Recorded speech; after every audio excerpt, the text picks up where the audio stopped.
I do think, as a former New Yorker, someone who escaped the People's Republic of New York for the free state of Florida, though, the rise of communism, which is quite literally what it is with Mamdani, is really scary. What that will do to New York City, when all the people who have the ability to flee will continue to come down here, move out of New York, it's just going to create a dystopian nightmare in the city. And I really hope that doesn't happen, because I have a very dear place in my heart still for that once great city. Andrew Cuomo is Donald Trump's choice to be the next mayor of this city. This is, however, about an affront to our democracy, that we choose our own leaders, not that they get to pick themselves. Wait a second. Didn't the Democrat elites pick Kamala Harris? And not Democrat voters? They didn't pick her. Okay, first you heard Donald Trump Jr. and then socialist communist Zohran Mamdani. He's mad about reports the Trump White House is considering giving Eric Adams a job to clear the way for Andrew Cuomo to take on Mamdani in the New York race for mayor. Politico reports it could be a high-ranking job on housing and urban development. Let's welcome back to the show the one and only Forbes Media chair. He's Steve Forbes the Great. Steve, what are you hearing about this? The New York Post is saying President Trump wants this done in the next 2 weeks or so. What do you think? I think something's going to happen along those lines because, sadly, Mayor Adams has not gotten much traction yet.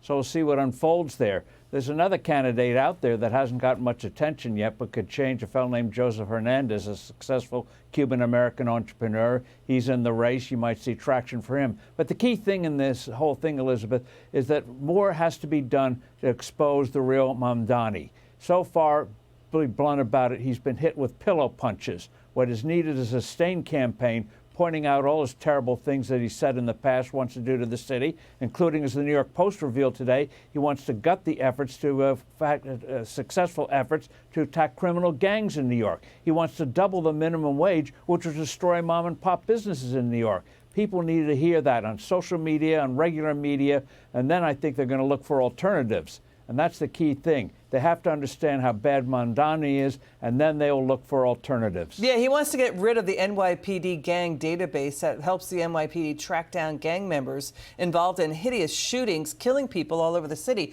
This news coming in, the breaking news, a federal appeals court just ruled that Florida's alligator Alcatraz can stay open, overturning an Obama-appointed judge, Kathleen Williams, who tried to block this illegal alien detention facility on environmental concerns. So this alligator Alcatraz stays open, Steve. This is a big win for the Trump White House and for DHS. What do you think of this decision?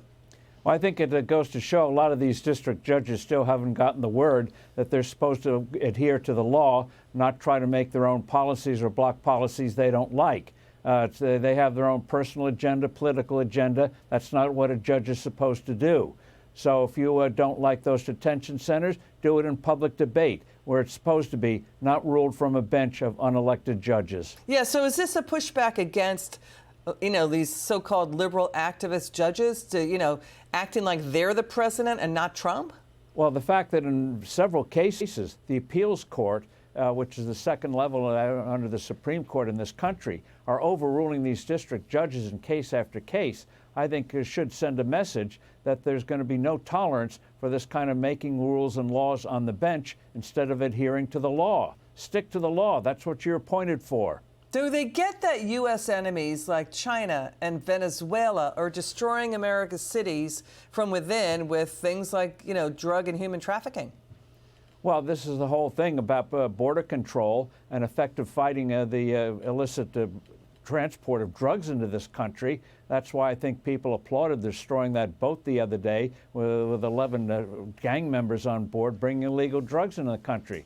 One of the things I hope that President Trump and his team will be doing in the months ahead is also getting about the desire for drugs in this country, hitting both the supply and demand. Got it. Steve Forbes, you're wonderful. Thanks for joining us.